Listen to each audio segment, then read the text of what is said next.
Eh bien, bonjour tout le monde. Très heureux de vous retrouver aujourd'hui pour un événement exceptionnel, car nous allons vivre l'interview que j'ai effectuée avec un ancien grand maître de midi, Romain. Je l'ai ainsi retrouvé le 14 février, après-midi, juste après la 100e victoire de Sandrine, et nous avons pu échanger notamment sur Sandrine, mais aussi sur Margot et sur Eric. Plein de belles réjouissances à suivre. Maintenant, restez connectés, ça se passe tout de suite après le générique.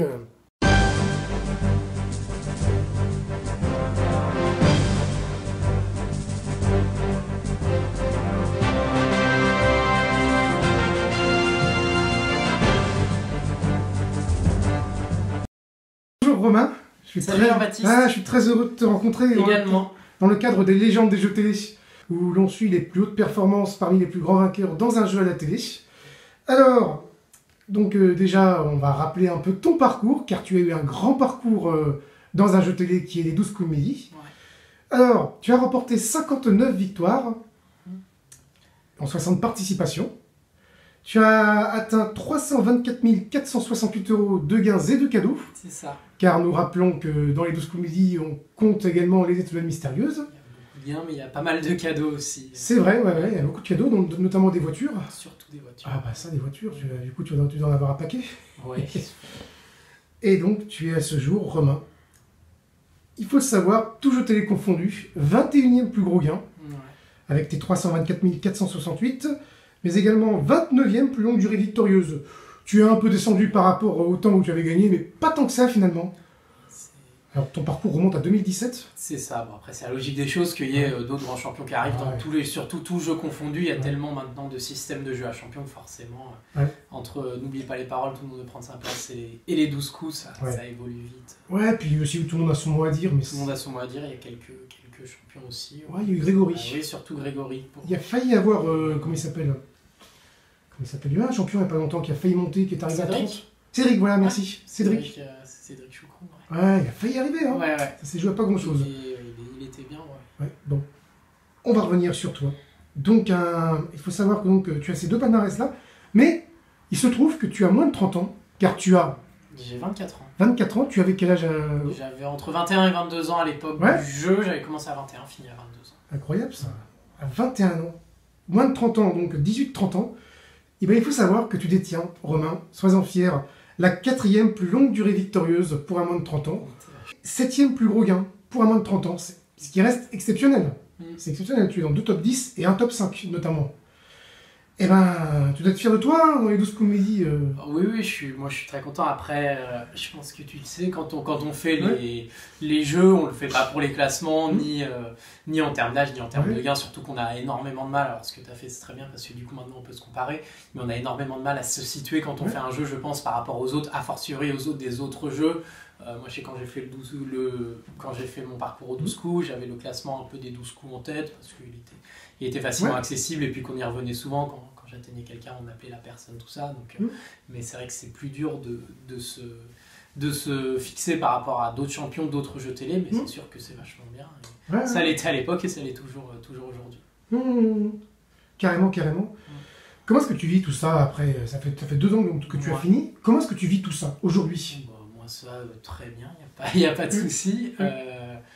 Autant que quand on est diffusé ou juste après la diffusion, il y a un peu de retentissement médiatique. Je dis un peu parce qu'il ne faut pas non plus surestimer la chose. C'est vrai qu'on est souvent reconnu par des gens dans la rue. Après, ça dépend où on se balade, machin. Mais voilà, il y a quelques petites histoires comme ça où les gens nous reconnaissent, tout ça. Là, aujourd'hui, ça s'est pas mal calmé. À part quelques fois où on me reconnaît quand je vais en intervention, parce que je suis pompier volontaire et que du coup, assez souvent en intervention chez des personnes globalement assez âgées qui peuvent potentiellement garder les 12 coups. Donc ça arrive qu'on me reconnaisse en intervention. Et puis une fois de temps en temps au boulot, il y a beaucoup moins de retentissement médiatique qu'il y en a eu auparavant, et ça me va très bien comme ça aussi, parce que je pense que la plupart des champions, je ne vais pas parler pour tout le monde, mais ne recherchent pas forcément en faisant des jeux télé la célébrité, la gloire ou quoi que ce soit, quoi. C'est le cas d'Eric en ce moment, parce que c'est vrai qu'il n'a pas trop... On ne voit pas sur les réseaux Eric. Non, alors Eric est particulièrement discret, pour le coup, effectivement. je sais pas, je me rends pas compte pour Sandrine également, mais Discrète. Eric est pour le coup encore plus que d'autres très très discret. Je pense qu'il le restera à l'avenir. C'est une belle histoire en tout cas. Voilà, on tient à te le dire. On a vécu il n'y a pas très longtemps. C'était le 2 février ou le 3 février dernier. La conclusion de l'aventure de la grande Margot. Ouais. N'oubliez pas les paroles. La reine Margot. La reine Margot avec la danse de la joie. Oui. Et vu qu'elle a la même tranche d'âge que toi, et ben on va s'y attarder un tout petit peu. Et il se trouve que Margot, elle a remporté exactement le même nombre de victoires que toi, à savoir 59 victoires. C'est d'extrême justesse, on a remporté plus d'argent qu'elle t'a fait sortir du top 4, du carré de tête. Allez, tu restes dans le top 5 des plus... Je m'en remets. Longue durée victorieuse. Je peux gérer ça, ça va aller. Ouais, ça va, tu vas encaisser quoi. Ouais, ça va aller. Ouais. Non, du coup, effectivement, non, ce qui est marrant, je pense qu'on doit être de la même année, puisqu'elle a 24 ans aussi, il me semble. Donc, à moins qu'elle soit de début d'année, on doit être de 95 tous les deux. Le même nombre de victoires. Après, c'est deux jeux très différents, donc c'est pas forcément. C'est pas forcément comparable, mais ouais, ça m'a fait rigoler de voir. De toute façon, je sais toutes les parties peuvent être faites. Je sais que c'est pas forcément toujours comparable, mais c'est surtout pour mettre les champions ensemble, pour rassembler, hein, bien sûr. Bien sûr. Non, mais c'est sympa aussi de voir ce qui se fait sur un jeu, les différences, notamment c'est rigolo aussi de voir les différences entre gains, sur les 3 grands jeux à champions, sur quelqu'un qui va faire une 60aine de victoires, on va pas du tout gagner pareil dans Tout le monde veut prendre sa place, que dans les 12 coups, que dans N'oubliez pas les paroles. Parce que dans le Marrakech, on a rapporté moins que vous, hein. C'est ça qui est fou. 530 000 euros le ratio gain nombre de participation, et encore un tout petit peu baissé sur la fin, mais c'est fou. Je pense que c'est faisable dans aucun autre jeu de gagner quasiment 9 000 euros par Aujourd'hui, c'est infaisable. Aujourd'hui, je pense. C'était très très impressionnant, surtout sur du long terme comme ça, ce qu'elle a fait, gagner, avoir un ratio gain par émission autant, c'est fou quoi, parce qu'en plus avec le rythme de tournage de N'oubliez pas les paroles, je me faisais la remarque, elle a dû faire ça en 5 ou 6 jours, quoi. 6 jours je pense. C'est clair. Là je suis tout à fait d'accord avec toi, c'est assez impressionnant. C'est vrai. Bon, donc aujourd'hui tu es 7ème plus gros gain, mais Margot donc, elle est arrivée à la 3ème place, bon du coup elle t'a dépassé mais elle est quand même allée beaucoup plus loin. Elle est sur le podium Margot, juste derrière Paul et Frédéric. Paul dans les 12 comédies que tu as dû rencontrer. Ouais, plusieurs fois. Tu as dû le rencontrer. Et Frédéric, c'était beaucoup plus tôt, il est resté d'ailleurs 19 ans numéro 1. C'était dans Qui a gagné les millions. Voilà, pour l'info pour toi et pour tout le monde. Est-ce que tu as eu l'occasion, du coup, pour revenir sur la reine Margot, la danse de la joie, suivre son parcours à Margot? Un peu, je regardais pas tous les soirs, je suis pas mal au boulot à cette heure-là, mais j'essayais de regarder aussi un peu en replay. Le début du parcours était juste fou, enfin tout le parcours en général, mais je crois que c'est 7 fois de suite où elle a pris 20 000 euros ou 6 fois, enfin, c'était assez hallucinant, et je pense que quand il y a quelqu'un qui arrive comme ça, qui directement prend autant d'argent en aussi peu de temps, tout le monde pouvait se douter que ça irait très loin. Après, effectivement, de là aller jusqu'à Kevin, je ne sais pas si beaucoup de personnes l'avaient anticipé, mais je pense qu'on a tous vu que Margot avait un potentiel pour aller très très loin, sur des chansons pas toujours simples en plus. Je trouvais qu'il y avait quand même pas mal de chansons où il y avait du panache, quoi, notamment sur les chansons finales, sur celles où on gagne des sous, c'est pas toujours des chansons simples, autant la même chanson ou les chansons à 50 points, souvent c'est des chansons qui restent assez connues, assez populaires. Des fois sur les chansons finales c'est vraiment dur et elle s'en est bien tirée. Ouais, ça c'est clair, je suis d'accord avec toi, c'est bluffant tout ça. Ouais. Carrément. Est-ce que tu avais pressenti qu'elle arriverait du coup, qu'elle arriverait aussi loin, toi personnellement? Aussi loin, je sais pas, parce que j'avais pas pressenti qu'elle ferait 59 victoires pile comme moi. J'avais pressenti, ce que je te disais, quand effectivement tu as quelqu'un qui prend 100 000 euros en 5 participations ou 120 en 6 participations, tu te doutes que ça peut aller très très loin. Et effectivement, je pense que le système de N'oubliez pas les paroles fait que les gains sont quand même potentiellement très élevés, et ça peut encore, je pense, aller au-dessus de ce qui se passe. Mais c'est vrai qu'un demi-million d'euros, même plus sur le service public, c'est assez dingue. D'accord. Surtout ces 120 000 euros de plus que Kevin, que l'ancien record. C'est assez ouf. Et encore, ça peut encore être mieux, comme tu dis si bien. On sait pas, peut-être qu'un jour de million il va tomber. Hein. Peut-être.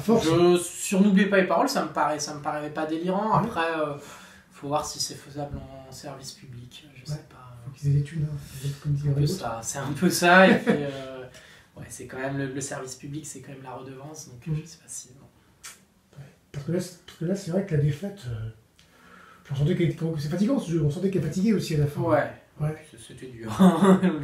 Tu as des choses- Elle a pas eu la chanson la plus facile du monde pour finir.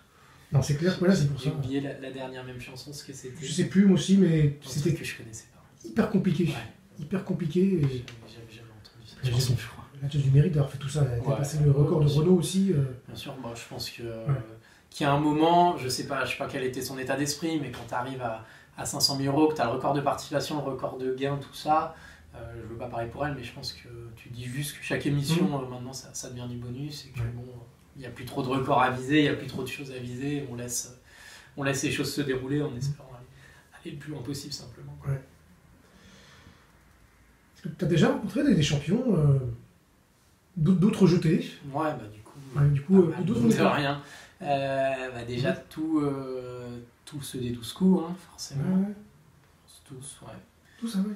Bah oui, après, il y en a certains que j'ai jamais rencontrés. Bruno Delille, par exemple, je l'ai jamais rencontré parce qu'il fait plus les masters et que quand je suis arrivé, il faisait déjà plus les masters. Donc, par exemple, Bruno, je l'ai jamais rencontré, sinon, tous. De Tout le monde veut prendre sa place, j'ai dû en rencontrer certains qui ont éventuellement fait d'autres jeux. J'avais rencontré Julien Jean. Ouais, d'accord. Je l'avais rencontré. Sinon, Marie-Christine, jamais. Non, voilà. En champion, et n'oubliez pas les paroles, je crois que j'ai rencontré personne. Surtout ceux des 12 coups. Et de questions pour un champion, forcément. N'oubliez pas paroles. Tous les champions de questions pour un champion, par contre. Ah ouais. Quasiment. Bah oui. Tu as déjà tenté question pour un champion? 2 fois. Ah ouais. Ouais. J'ai jamais gagné la question pour un champion. Mais oui, forcément, tous les gagnants de questions pour un champion, avec le milieu des clubs, tout ça. Bah, en plus, Hakim, il a aussi fait les 12 coups. Donc, effectivement, il y a pas mal de rencontres qui se font un peu en croisée comme ça. Ouais, c'est intéressant. Ouais. Donc, du coup, tu n'as jamais rencontré de maestro de N'oubliez pas les paroles? Bah, je suis en train de réfléchir, Ouais. mais je crois pas, à moins que eux aient fait d'autres jeux télé. Non, je Non. crois pas. D'accord. Peut-être l'occasion un jour. Je crois que c'est pas Laurent qui avait fait Tout le monde veut prendre sa Ah, place si, aussi. si. Il avait doublé Tout le monde veut prendre sa place. Si. Mais je crois que Bah si, Renaud, il n'avait pas fait les 12 coups de midi aussi, Ah, en Renaud, express. je crois que mais si. je crois qu'il n'avait pas été champion ou quoi. Donc, juste avant N'oubliez pas les paroles, il me semble qu'il avait fait les 12 coups de midi. Mais je l'ai pas croisé à cette occasion. Donc non, les maestros, avec plaisir. C'est marrant, moi, donc, je sais pas, là on est chez moi, on est à Juvisy. Et je sais qu'il y a Hervé de N'oublie pas les paroles, donc il habite dans le coin et surtout il a son cabinet d'orthophoniste. Il est orthophoniste à 500 mètres d'ici. C'est excellent ça. Si jamais j'ai besoin d'un ortho, peut-être que j'irai voir Hervé juste à côté d'ici, mais voilà, pas eu l'occasion de le croiser non plus. Non, d'accord, non, mais c'est intéressant. Alors, en ce moment, on a eu donc le grand parcours de la reine Margot. Ouais. Mais auparavant, quelques semaines auparavant, il y a eu 2 parcours qui avaient démarré. Donc celui d'Eric, dont on a un peu parlé vite fait. Ouais. Mais également celui de Sandrine. Et ben Sandrine, elle a gagné aujourd'hui sa 100e victoire. Là où Eric est 14 victoires derrière, mécaniquement parce qu'il a démarré un tout petit peu plus tard. C'est bon. Voilà. Donc il continue à gagner tous les deux, il sera toujours derrière. Sauf si Sandrine finit par part et qu'il la dépasse. Et qu'Eric continue. Bon, ils sont tous les deux très très bien classés. Sandrine, aujourd'hui, elle a dépassé le 100 victoires et donc le top 10 des durées victorieuses. Donc c'est assez impressionnant. Eric est juste derrière, derrière Véronique pour le classement tout jeu télé confondu. Ouais. Il faut le savoir. Donc il est 12e pour l'instant. Et du coup, est-ce que tu as eu l'occasion de suivre leur parcours? Un tout petit peu. Au début. Pareil, tous les deux. Je n'ai pas tout le temps l'occasion, mais je regarde de temps en temps. Je zapouille entre les deux souvent. Je regarde plutôt les 12 coups sur la première manche. Pendant la première manche de Tout le monde veut prendre sa place, et à la pub, je bascule. Enfin, je pense que tout le monde fait à peu près ça. La bascule entre les deux. Mais j'ai eu l'occasion de suivre un peu. Eric, j'ai pu le voir. J'étais allé sur le plateau le voir. Il est très fort. Il n'y a pas de souci. Effectivement, c'est quelqu'un de très discret, mais on voit qu'il a un spectre de connaissances vraiment large. J'ai pas vu vraiment de sujet où il soit pas à l'aise. que ce soit histoire géo, cinéma, musique, enfin voilà, je lui ai pas trouvé spécialement de lacunes. Peut-être il a peut-être un peu plus de mal, comme tous les maîtres de midi en people, tout le monde déteste les people, mais voilà. C'est vrai que j'ai vu rater une question télé-réalité, je pense que personne lui en voudra là-dessus. Les questions de télé-réalité, tout ça, c'est pas forcément facile, mais moi je trouve qu'il a vraiment des connaissances très très solides sur à peu près tout. Et Sandrine, c'est un peu pareil, hein. Elle a quand même un spectre de connaissances large, je l'ai pas vu en difficulté sur beaucoup de thèmes, et elle est quasiment tout le temps tranquille sur ce final. Je crois qu'elle a dû faire une négo en sans participation, c'est ça, si ouais, pas de bêtises. Une seule au début, et là, du coup, elle est sur quasiment 90 victoires de suite, ou un truc comme ça, je pense. Donc, 91, ouais, précisément. Ouais, c'était la 9e qu'elle a. Ouais, c'est la 9e, pour être précis. Donc, c'est très, très impressionnant, les deux. Et effectivement, je pense qu'ils ont des parcours qui restent assez comparables, parce que les deux, on a l'impression qu'ils sont quand même assez au-dessus du lot, et que ça va être dur d'aller les déboulonner l'un comme l'autre. Après, dans un jeu comme dans l'autre, ça peut arriver très très vite, y compris pour des super grands champions. Une petite négociation ratée, ou un duel un peu borderline, où c'est pas forcément censé être très très compliqué, mais on va se prendre la tête, comme c'était le cas de Benoît, comme ça a été le cas de Julien, comme ça a été le cas de Paul. C'était souvent au 12 coups, ça peut aller super vite, et c'est vrai que au 12 coups de midi, une seule question, on peut être dehors, et à tout le monde de prendre sa place. Une négociation ratée, on peut être dehors aussi très vite. Donc je pense qu'ils ont les capacités tous les deux d'aller plus loin, mais voilà, ça reste un jeu télé, et dans les deux cas, un jeu comme l'autre, il y a la possibilité que ça s'arrête à tout moment dans leur progression. Est-ce que tu les projettes de battre, d'atteindre des sommets, genre Paul, par exemple, on va fixer une barre, le podium de Paul. Ouais. Est-ce que tu penses qu'ils ont le potentiel, en tout cas? Les deux? Ouais. Je pense pas. Ouais. Je pense pas. Alors Sandrine, peut-être en termes de victoire. C'est un ressenti personnel sur Eric. Je pense pas qu'Eric fasse autant de victoires que Paul. Je me plante peut-être totalement. Non, mais de toute façon, c'est un peu. Mais voilà, d'un point de vue personnel et de prévision que je peux faire de manière tout à fait subjective, il n'y a rien qui me permet de dire ça. Je pense que Eric est très solide, et niveau connaissance, ça n'a rien à envier à Paul, mais je ne l'imagine pas aller faire 152 victoires, Eric. Mais on verra ça. Voilà, ça se trouve, tu ressortiras la vidéo d'ici 2 mois et tu diras, ah là, il s'était complètement planté. Voilà, c'est personnel. Après, Sandrine, avec le système des négociations et tout ça, en termes de victoire, je pense qu'elle peut y arriver. Tu parlais du podium en gain ou en victoire? En victoire. On parle en victoire pour l'instant, mais on parle en gain après. En victoire, je pense que Sandrine peut y arriver. Eric, je miserai moins dessus, mais je te dis, ça a rien. C'est pas du tout un jugement de valeur concernant ses connaissances, au contraire, il aurait tout à fait les connaissances pour, mais voilà, c'est une petite projection personnelle, tout à fait infondée, j'avoue. Surtout qu'il y a de la marge. Si on regarde le classement au tout jeu télé confondu, c'est ça. S'il arrive au 100, après, il faut qu'il aille jusqu'à 124. C'est un peu ça, il y a un gros gap. Il y a un gros gap, là. Et après, si jamais... Après, ça peut aller un peu plus vite, mais... Déjà, si c'est 124, il faut... Après, une fois 99 de Véronique, il faut y arriver, quoi. Ouais, parce que maintenant, on sait que Sandrine s'est fait aujourd'hui 100e. Maintenant, c'est pour Eric que c'est le suspense. D'accord, c'est très intéressant, surtout que tu ne projettes pas qu'Eric arrive forcément... Non, mais je te dis, voilà, faut pas que je passe pour... Non, c'est pas... Je te dis, c'est tout à fait personnel.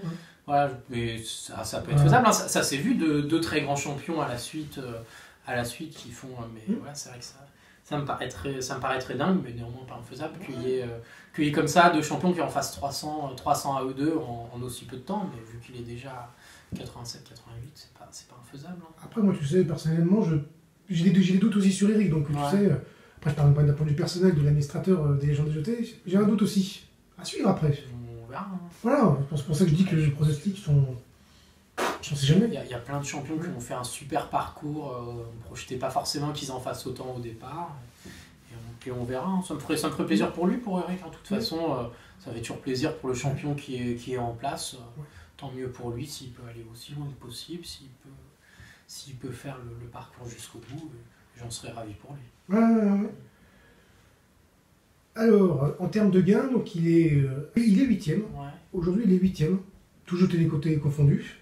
Il a dépassé il n'y a pas longtemps Tata Véro, qui avait remporté 447 226, mais grâce à l'étoile mystérieuse, il a fait un grand pas en avant. Une belle avancée d'un seul coup. Alors maintenant l'objectif c'est qu'il arrive à Margot, 530 000. C'est pareil, il y a encore il y a un cap. Un gouffre. Hein. Mais c'est un peu plus près. On va imaginer que c'est un peu avant les 152. Je pense que ça peut le faire. Oui. Pour ça au moins. Oui, parce qu'il y a une nouvelle étoile, il y a un truc avec les coups de maître qui quand même peuvent rapporter pas mal. Et Frédéric, 609 000. Ouais, ça... C'est plus dur. Hein. C'était 1 million de francs du coup, c'est ça? C'était 4 millions de francs en fait. Ah oui. Non, c'est pas t'inquiète pas. N'importe quoi. C'est en 2000. C'est ça. C'est de convertir 4 millions de francs, ouais. C'est 609 000 euros. Ouais. Non, surtout que le record à l'époque c'était 5 millions de francs qui avaient été remportés dans 5 millions pour l'an 2000. Ouais. En 99. C'est ça. J'étais jeune, mais je suis complètement passé à côté de celle-là. Autant qu'il veut gagner des millions, je regardais. Ça. Non, on pouvait pas te 5 millions pour l'an 2000. Non, je savais même pas que cette émission avait existé avant de suivre les légendes des jeux TV. Ouais, bah moi j'ai appris au moment de créer parce que j'avais été contacté par l'administrateur de jeuxtéléactu.com qui m'en avait parlé. Il m'a dit attention, il y a une erreur à ce niveau-là. Je vais rectifier ça. Alors. Il n'empêche que, mine de rien, pour revenir un peu à toi maintenant, on va revenir un petit peu à toi avant d'arriver au bout de l'interview, il n'empêche que tu demeures à une longévité qui est quand même impressionnante, quoi. Même si tu as été battu plusieurs fois, pas battu entre guillemets, parce que tu restes exceptionnellement à un très bon niveau, tu tiens bien, quoi. Comment tu t'es pris pour durer aussi longtemps, en fait Est-ce que tu as un secret? Est-ce qu'il y a un truc que tu pourrais conseiller aux futurs champions, quels que soient les jeux télé, que ce soit les 12 comédies? Tout le monde prend sa place, tout le monde a son mot à dire. Non, il y a un secret particulier. Après, il y a plein de champions différents sur plein de jeux différents qui ont eu des manières de gérer ça différemment. Moi, j'avoue que quand j'étais moi-même candidat, c'est vrai que les rythmes de tournage sont importants, donc j'essayais d'avoir une bonne hygiène de vie générale, presque un peu comme un sportif. Je faisais du sport tous les matins, par exemple. J'essayais de bien manger, de bien dormir. J'ai jamais eu de soucis de sommeil, ce genre de choses, donc c'était pas mal. Mais je pense que de toute façon, il y a plusieurs choses. Déjà, il faut effectivement être entre guillemets dans un bon état physique, être reposé, tout ça, parce que si tu arrives sur un plateau où il faut faire 5, 6, 10 émissions par jour et que tu arrives complètement cramé le matin, ça aide pas forcément, c'est pas tenir sur le long terme. Et après, il faut être dans une bonne forme psychique, je dirais, parce que faut je pense, faut avoir un peu cette envie de gagner, avoir un peu le côté niaque, vouloir aller plus loin. C'est vrai que c'est sur les émissions comme les 12 comédies ou N'oubliez pas les paroles ou d'autres, il y a des grosses sommes qui sont mises en jeu. Ça peut tout de suite faire perdre les pédales, mais je pense que tu es obligé de garder un petit peu les pieds sur terre, parce que si tu es trop à fond dans c'est ouf, je viens de gagner 5 000, 10 000, 15 000 euros, ce qui sont des sommes énormes, et sur le moment ça paraît dingue, mais si tu es trop dans ce côté-là vraiment de c'est trop bien ce que je vis, tout ça, je pense que fatalement tu es moins concentré pour la suite, et ça aide pas à être performant. Donc je pense qu'il faut toujours garder un peu les pieds sur terre sur ce que tu fais. Donc voilà, on se remet 2 conseils: réussir à kiffer le moment, mais à garder quand même le côté un peu les pieds sur terre et se dire tant que c'est pas fini, il faut rester concentré, parce que sinon je vais pas tenir. Et puis être en bonne forme physique, bien reposé, tout ça forcément ça joue. Après sinon en amont il faut avoir des connaissances quelles qu'elles soient, que ce soit des connaissances de chansons, des connaissances de culture générale. Ça, je pense que tout le monde le sait, il n'y a pas de secret particulier là-dessus. Très intéressant, merci beaucoup pour tout ça. Romain, est-ce que tu as un petit mot à rajouter avant que nous concluions un peu cette interview? Non, je pense qu'on a été assez exhaustif sur à peu près tout. J'espère que la vidéo a plu à tout le monde. Moi, je vais juste en profiter pour te remercier toi pour le concept de légende des jeux télé, et puis pour tout ce que tu fais au quotidien. Je trouve que c'est intéressant pour les champions comme pour n'importe qui de pouvoir voir l'évolution de tout le monde, comment ça a évolué, les classements. Je pense que c'est intéressant pour tout le monde. Donc merci à toi, et j'espère que ça durera encore longtemps. Ouais. Et on te dit donc à très bientôt, en tout cas. On sera heureux de te retrouver lors des Masters. Merci Jean-Baptiste, à très vite. À très vite. Eh bien Romain, encore merci de t'être prêté à l'exercice de l'interview. Nous aurons la joie de te retrouver pour les Masters, en tout cas pour les 12 comédies. Mais pour les légendes des jeux télé, nous remémorerons tous ton souvenir à chaque fois qu'une grande figure arrivera à rattraper l'un ou l'autre des palmarès historiques. En attendant donc de poursuivre justement l'évolution de nos champions, n'hésitez pas, abonnez-vous chaîne YouTube bien sûr, en activant les notifications avec la petite cloche. Sur Facebook, il y a le groupe, et sur Instagram, Légende des jeux télé. Je vous attends avec impatience pour voir votre arrivée Merci à tous pour votre fidélité. Ciao!